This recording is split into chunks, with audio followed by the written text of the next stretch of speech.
नमस्कार, मैं परमिला सिंह। आज बात करेंगे वर्डिक्ट न्यूज की स्पेशल कार्यक्रम सियासी अपडेट में इस्तीफा, रणनीति, फेरबदल, प्रबंधन, ये सब जो हो रहे हैं और सियासत में। आज हम बात करेंगे उत्तर प्रदेश के पश्चिमी लोकसभा सीटों का। हमारे साथ हैं ओपी यादव जी, चुनाव विश्लेषक। उनसे चर्चा करेंगे। देखिए क्या कुछ है उधर पश्चिमी उत्तर प्रदेश के लोकसभा सीटों का। नमस्कार। इस्तीफा, फेरबदल, प्रबंधन या रणनीति, निश्चित तौर पर सियासी अपडेट बड़ी तेजी से चल रहे हैं। वेस्टर्न यूपी में बागपत, मेरठ, बदायूं, रामपुर, मुरादाबाद, बिजनौर, सीतापुर, प्रयागराज, आगरा, इन सारी सीटों पर बहुत तेजी से एक तरह से पॉलिटिकल फिल्टर लगा हुआ है। खासकर इंडिया गठबंधन में बड़ी तेजी से चलायमान चीज़ें हैं और तेजी से यहाँ का पॉलिटिकल टेम्परामेंट भी बदल रहा है। इसके पीछे कई कारण हैं। इस्तीफे की सियासत, फेरबदल, टिकटों की फेरबदल की सियासत, या प्रबंधन है अखिलेश यादव का, या इंडिया गठबंधन का मैनेजमेंट है, या स्ट्रेटजी है।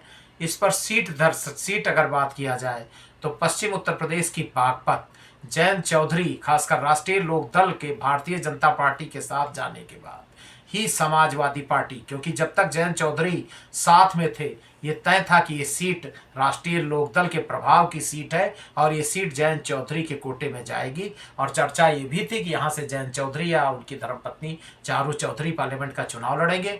लेकिन सियासत में कुछ नहीं कहा जा सकता। जयंत चौधरी भारतीय जनता पार्टी के हमराही हो गए।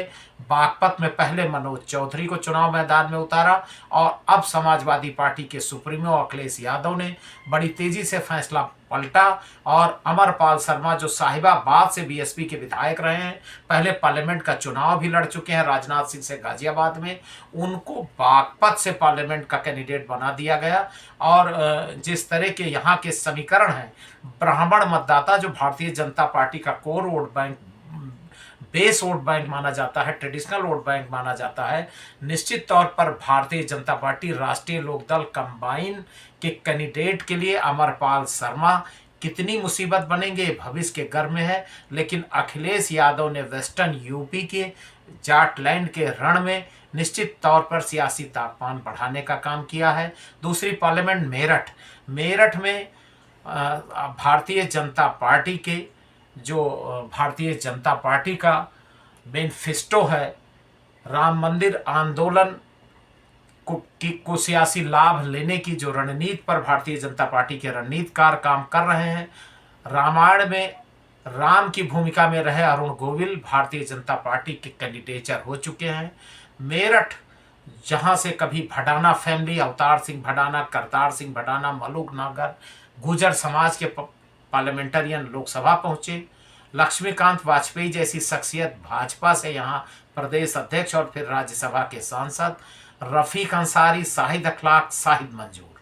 मुस्लिम सियासत के काफ़ी और हाजी याकूब कुरैशी, मुस्लिम सियासत के काफ़ी हैवी वेट पॉलिटिशियन मेरठ से ताल्लुक़ रखते हैं। रफ़ीक अंसारी ने भी टिकट मांगी थी। यहाँ शुरुआत में ईवीएम आंदोलन, दलित नेता भानु प्रताप सिंह के नाम की समाजवादी पार्टी ने घोषणा किया, सामान्य सीट पर दलित कैंडिडेचर, और उसके बाद समाजवादी पार्टी ने फिर पैंतरा बदला। यहाँ से गुर्जर समाज के उम्मीदवार सरधना से संगीत सोम को विधानसभा का चुनाव हराकर पहुंचे, अतुल प्रधान को टिकट दिया। और अतुल प्रधान का परिवार या उनके नज़दीकी लगातार यहाँ चुनाव लड़ते रहे। उनकी धर्मपत्नी मेयर के चुनाव में बहुत कम वोटों से यहाँ मेयर का चुनाव हारी थी। तभी से लग रहा था कि गुटबाजी मेरठ की सियासत में समाजवादी पार्टी के इनर फोल्ड में ज़्यादा ही है। अब अखिलेश यादव ने यहाँ मेयर रही, बीएसपी के ज़माने में मेरठ की मेयर रही सुनीता वर्मा को टिकट दिया है। इनके पति योगेश वर्मा हस्तिनापुर से बीएसपी के विधायक रह चुके हैं। और पहले चर्चा थी कि बगल में बुलंदशहर पार्लियामेंट से योगेश वर्मा को समाजवादी पार्टी उतार सकती है, लेकिन उनकी धर्मपत्नी सुनीता वर्मा अब ऑफिशियल कैंडिडेट हो गई हैं। दलित समाज से आती हैं, जाटव समाज से, और निश्चित तौर पर दलित मुस्लिम कंबाइन के सहारे अखिलेश यादव अरुण गोविल को यहाँ तगड़ी चुनौती पेश करने का मन बना चुके हैं। बीजेपी राष्ट्रीय लोकदल कंबाइन की क्या भूमिका होगी, और सबसे यक्ष प्रश्न जो है कि बीएसपी का कैंडिडेचर कौन होगा मेरठ में। नहीं, यहाँ पे जैसे अखिलेश जी बार बार टिकट काट रहे हैं, दूसरे के दे रहे हैं, तो इस पे कोई रणनीति है या प्रबंधन है, ये क्या है, मतलब इसके बारे में कुछ निश्चित तौर बताएं। पर ये एक तरह से प्रबंधन और रणनीति है कि अखिलेश यादव ने जैसे मेरठ में 3 प्रयोग किए, पहले दलित प्रयोग, फिर गुर्जर प्रयोग और तीसरा फिर दलित प्रयोग। तो मेरठ, इसी तरह बागपत में पहले जाट प्रयोग फिर ब्राह्मण प्रयोग। देखिए, टेस्टेड एंड वेरीफाइड जो कहा जाता है, तो अखिलेश यादव की रणनीति का हिस्सा है कि कैंडिडेचर का नाम का ऐलान करके सियासी तापमान की तह तक जाना, उसकी थाह लगा लेना कि क्या पोजीशन बन रही है। और चूंकि चुनाव जिस तरह, तो एक तो बीएसपी, ओवैसी, पल्लवी पटेल और दूसरा भारतीय जनता पार्टी की आक्रामक सियासत, ऐसे में समाजवादी पार्टी के रणनीतिकार बहुत नपे तुले और सधे कदमों से सियासत कर रहे हैं। तो ये मैं मानता हूं उनकी रणनीति का हिस्सा है। बढ़ते हैं आगे बदायूं में शुरुआत में धर्मेंद्र यादव को चुनाव मैदान में उतारा गया और उसके बाद शिवपाल यादव, और अब चर्चा है कि 5 विधानसभा में लगभग सभी विधानसभा के विधानसभा अध्यक्षों की जानिब से प्रस्ताव हुआ है कि अब आदित्य यादव यहां से चुनाव मैदान में उतर सकते हैं और अब सिर्फ उस पर अखिलेश यादव की मुहर लगनी बाकी है। जब धर्मेंद्र यादव यहां से चुनाव लड़ने गए तो संघमित्रा मौर्य, जो कि अब टिकट कट चुकी है भारतीय जनता पार्टी से, पिछला चुनाव 16,000 मतों से हारे थे और सलीम शेरवानी को 29,000 के आसपास वोट मिला था। आबिद रजा और सलीम शेरवानी का गठजोड़ मिल करके कांग्रेस से सलीम शेरवानी पिछला पार्लियामेंट का चुनाव लड़े थे, लौटकर समाजवादी पार्टी में आए। राष्ट्रीय महासचिव के पद पर उनको नवाजा गया और आबिद रजा सपा के राष्ट्रीय सचिव हैं। और ये दोनों नेताओं का साथ और सहयोग मिला और बाद में ऐसा लगा कि जब राज्यसभा में के चुनाव हुए तो सलीम शेरवानी सभा में लगभग सभी विधानसभा के विधानसभा अध्यक्षों की जानिब से प्रस्ताव हुआ है कि अब आदित्य यादव यहां से चुनाव मैदान में उतर सकते हैं और अब सिर्फ उस पर अखिलेश यादव की मुहर लगनी बाकी है। जब धर्मेंद्र यादव यहां से चुनाव लड़ने गए तो संघमित्रा मौर्य, जो कि अब टिकट कट चुकी है भारतीय जनता पार्टी से, पिछला चुनाव 16,000 मतों से हारे थे और सलीम शेरवानी को 29,000 के आसपास वोट मिला था। आबिद रजा और सलीम शेरवानी का गठजोड़ मिल करके कांग्रेस से सलीम शेरवानी पिछला पार्लियामेंट का चुनाव लड़े थे, लौटकर समाजवादी पार्टी में आए। राष्ट्रीय महासचिव के पद पर उनको नवाजा गया और आबिद रजा सपा के राष्ट्रीय सचिव हैं।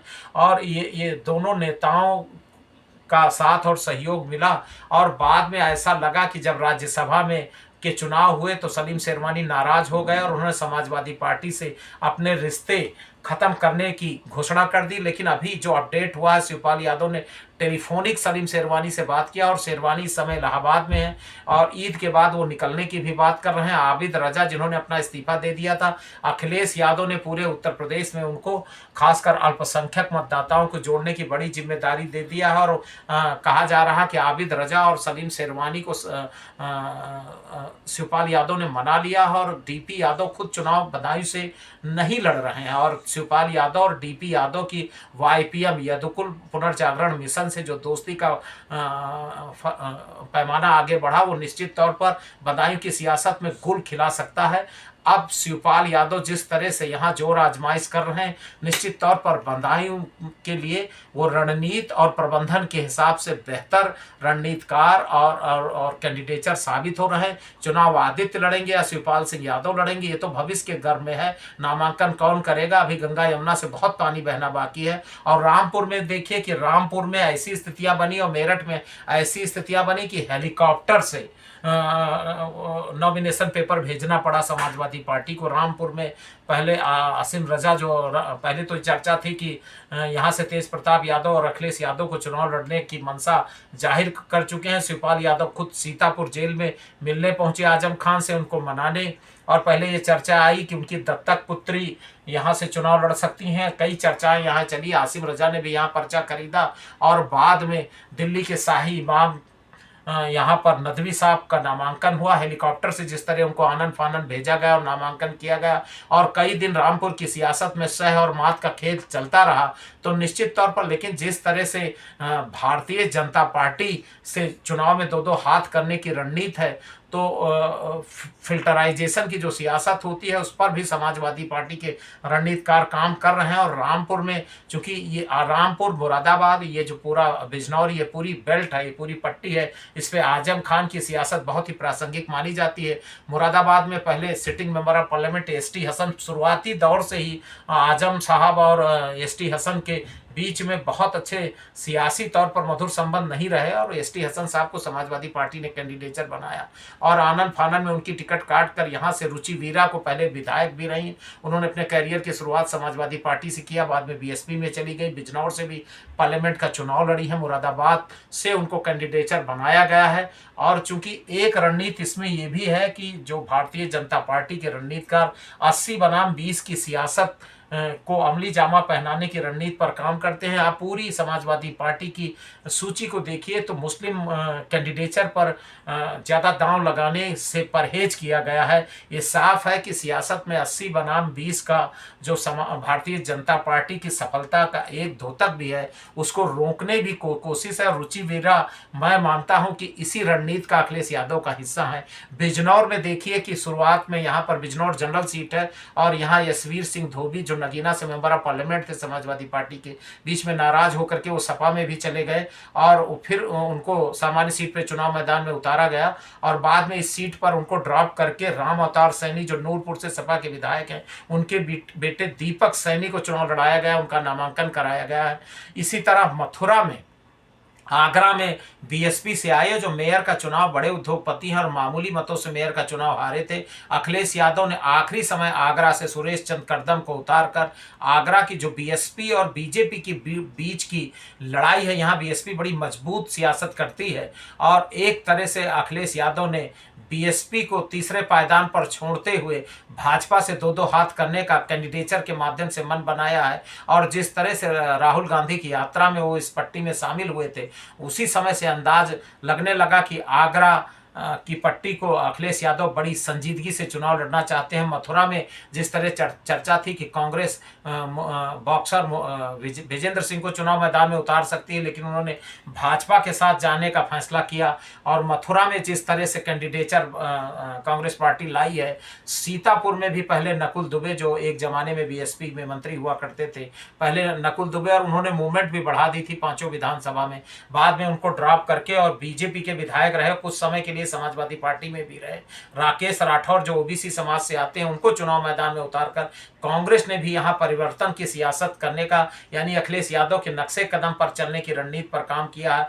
प्रयागराज में उज्जवल रमन सिंह जो पूर्व सांसद और पूर्व मंत्री और लीडर ऑफ अपोजिशन रहे, रेवती रमन सिंह के बेटे उज्जवल रमन सिंह जो करचना से विधायक भी रहे, कैबिनेट मंत्री भी रहे हैं और पिछला विधानसभा का चुनाव जो लूज कर गए थे, उज्जवल रमन सिंह को अखिलेश यादव के इशारे से ही, उनकी सहमति से ही उन्होंने कांग्रेस पार्टी, उत्तर प्रदेश कांग्रेस कमेटी के नेहरू भवन पहुंच करके सदस्यता लिया। और चर्चा ये है कि अब अनुग्रह नारायण सिंह और मनोज यादव के बजाय अब उज्जवल रमन सिंह ही कांग्रेस के कैंडिडेचर होंगे। और एक तरह से अदला बदली का जो सिस्टम है, आप देखिए चौधरी बृजेंद्र सिंह मथुरा में कांग्रेस के एक जमाने में एमपी रहे हैं और मथुरा में वो समाजवादी पार्टी के कैंडिडेचर हैं, तो एक दूसरे से अदला बदली का भी क्रम चल रहा है। सीतापुर प्रयागराज में जिस तरह से इंडिया गठबंधन में प्रयोग हुआ है, इसी का द्योतक है, इसी की निशानी है। सियासी अपडेट में हम लगातार इन सारे अपडेट पर आपसे बात करते रहिए। आज के सियासी अपडेट में बस इतना ही, फिर मिलेंगे किसी नए अपडेट के साथ। नमस्कार।